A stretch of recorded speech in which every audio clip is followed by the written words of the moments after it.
नमस्कार दोस्तों, आप सभी का स्वागत है हमारे YouTube channel master of physics में। और दोस्तों, आज हम करने वाले हैं बहुत ही ज़्यादा important topic, Poisson's and Laplace equations. ठीक है, तो ये आपका कई बार 4 नंबर में पूछ लेते हैं। ठीक है, या तो आपका कंपलसरी क्वेश्चन में आ जाएगा या आपका 3 या 4 नंबर में जो आपका आता है ना, उसमें पूछ सकते हैं इसको। ठीक है, तो आपका टॉपिक है पॉइजन्स एंड लाप्लास इक्वेशंस। तो चलो हम हमारे टॉपिक को स्टार्ट करते हैं। तो इसमें क्या बताया इसने, the differential form of Gauss law for a medium of dielectric constant K is equal to 1 is given by. तो हमारा गोजला है, उसके डिफरेंशियल फॉर्म हमारे पास क्या है, divergence E is equal to psi upon epsilon naught. तो ये हमारे पास क्या है, गोजला की क्या है आपके पास डिफरेंशियल फॉर्म है। ठीक है ना, जब आपका क्या हो, डाइलेक्ट्रिक कांस्टेंट की वैल्यू 1 हो। ठीक है, तो आप ये हमने पीछे निकाली थी ना गोजला में, तो आप देख लेना। तो आपकी गोजला की डिफरेंशियल फॉर्म क्या आ गई, divergence E Sai upon epsilon not. और इसको हम क्या कह सकते हैं, मैक्सवेल की फर्स्ट इक्वेशन भी कह सकते हैं। यहाँ पर ये आपका क्या इलेक्ट्रिक फील्ड है, रो आपकी क्या चार्ज डेंसिटी है, एप्सिलॉन नॉट आपकी क्या इलेक्ट्रिक परमिटिविटी है। ठीक है, फ्री स्पेस में। इसके बाद देखो, इलेक्ट्रिक फील्ड और पोटेंशियल डिफरेंस का आपका क्या रिलेशन होता है, E is equal to minus gradient V होता है। ठीक है, हो गया। और इसके बाद देखो आपका, इसको हम क्या लिख सकते हैं, E is equal to minus gradient V है। तो ई आपका था, तो ई की जगह हमने पुट कर दी माइनस ग्रेडियंट वी, तो डाइवर्जेंस ग्रेडियंट वी आ गया। ठीक है, और ये माइनस था ना, हम उसको लेंगे इस side, minus rho psi upon rho upon epsilon naught हो गया। तो डाइवर्जेंस और ग्रेडियंट आपकी सेम चीज़ होती हैं, तो हम क्या कर दिया, डेल डॉट डेल वी लिख दिया is equal to minus rho upon epsilon naught हो गया। ये डेल डेल आपका क्या होगा, del square V is equal to minus rho upon epsilon naught हो गया। ठीक है, तो ये आपकी क्या आ गई, ये इक्वेशन आपकी होती है, आपकी पॉइजन्स इक्वेशन होती है इलेक्ट्रिक पोटेंशियल के लिए। ठीक है, इसके बाद देखो, दिस इक्वेशन की relation between charge density and second derivative potential. तो ये इक्वेशन हमें क्या देती है, charge density of second derivative potential का रिलेशन बताती है।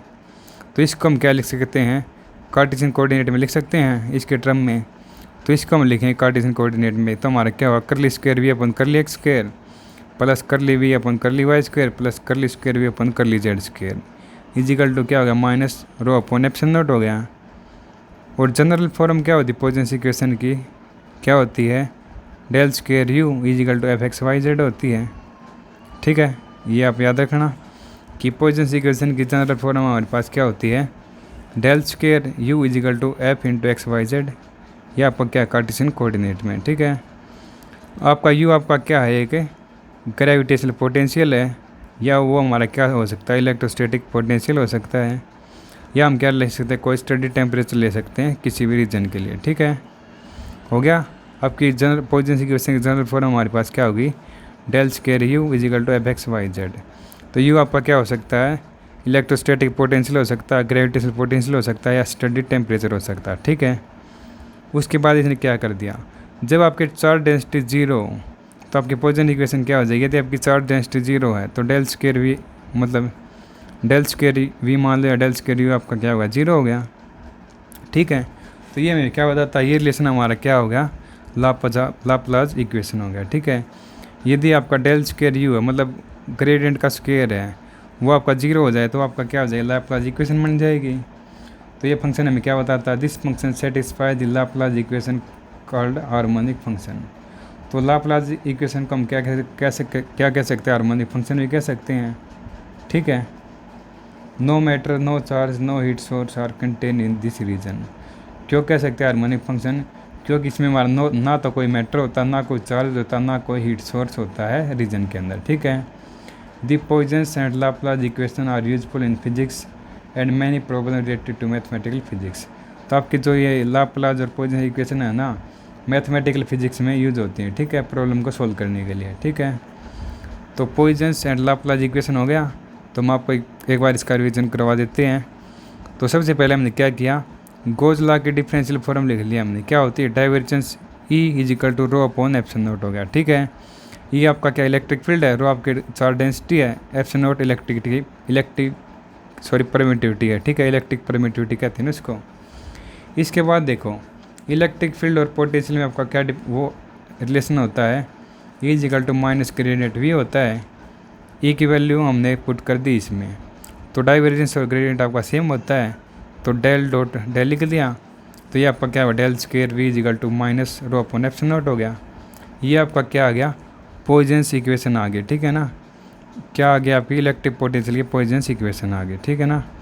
इसके बाद ये हमारा क्या हो गया, डेल स्क्वायर का मतलब क्या, आपका सेकंड डेरिवेटिव पोटेंशियल का, और किसका रिलेशन है, चार्ज डेंसिटी का, इन दोनों के बीच में रिलेशन है। इसके बाद हम क्या करें, इसको कार्टेशियन कोऑर्डिनेट में लिख सकते हैं। तो कार्टेशियन कोऑर्डिनेट में लिखेंगे तो हमारे पास क्या होता है, इसको हम एक्स वाई जेड में खोल देंगे, करली square v upon curly x square plus curly v square upon curly y square plus curly square v upon curly z square equal to minus rho upon epsilon naught हो गया। तो आपका ये Poisson's equation होगी Cartesian coordinate में। इसके बाद देखो, हमारी जनरल फॉर्म हम कैसे लिख सकते हैं, पॉइजन इक्वेशन को ऐसे लिख सकते हैं, del square u is equal to f x y z. ये आपका क्या है, कोई भी फंक्शन है, ठीक है ना। ये आपका क्या है, यू, इसकी जगह आपका क्या हो सकता है, कोई भी इलेक्ट्रिक फील्ड हो सकता है, इलेक्ट्रोस्टैटिक पोटेंशियल हो सकता है, ग्रेविटेशनल पोटेंशियल हो सकता है, या कोई टेम्परेचर हो सकता है, ठीक है ना। Is equal to f x y z हो गया। यदि आपकी चार्ज डेंसिटी आपकी ज़ीरो हो जाए तो ये आपका क्या आ जाएगा, इजिकल टू ज़ीरो आ जाएगा। तो del square u is equal to zero हो गया। तो ये आपका देखो, ये आपका पोटेंशियल के लिए था, ये आपका हमने क्या कर लिया, सीधा सभी फंक्शन के लिए ले लिया, ठीक है, पॉइजन इक्वेशन। तो डेल स्क्वायर यू आपका क्या आ गया, जीरो आ गया। यदि ये आपका जीरो आ, ये आपका क्या हो जाएगा, फिर आपका लाप्लास इक्वेशन हो जाएगी पोटेंशियल के लिए, और ये आपका क्या होगा, पॉइजन इक्वेशन होगी जनरल फॉर्म के लिए, ठीक है। तो सीधी बात ये क्या है कि आपका डेल स्क्वायर यू है, मतलब सेकंड डेरिवेटिव है यू का, यदि आपका जीरो इक्वल आ जाए तो वो आपकी क्या हो जाती है, लाप्लास इक्वेशन बन जाती है, ठीक है। तो ये इक्वेशन हमें क्या सेटिस्फाई करती है कि ये फंक्शन हमें बताता है कि लाप्लास इक्वेशन को हम क्या कह सकते हैं, हार्मोनिक फंक्शन भी कह सकते हैं।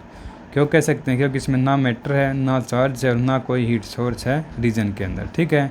तो आपकी ये दोनों इक्वेशन क्या होती हैं, फिजिक्स और मैथमेटिकल फिजिक्स में यूज़ होती हैं, ठीक है, प्रॉब्लम को सोल्व करने के लिए। तो ये टॉपिक हो गया आपका कंप्लीट। तो ये आपका 4 नंबर पूछ लिया जाता कई बार, मतलब जो आपका यूनिट में से आता है उसमें पूछ लेते हैं इसको, ठीक है। तो और कई बार कंपलसरी में पूछ लेते हैं। तो ये टॉपिक हो गया आपका कंप्लीट। तो मिलते हैं आपसे नेक्स्ट लेक्चर में, तब तक खुश रहिए, मस्त रहिए, पढ़ते रहिए। Thank you.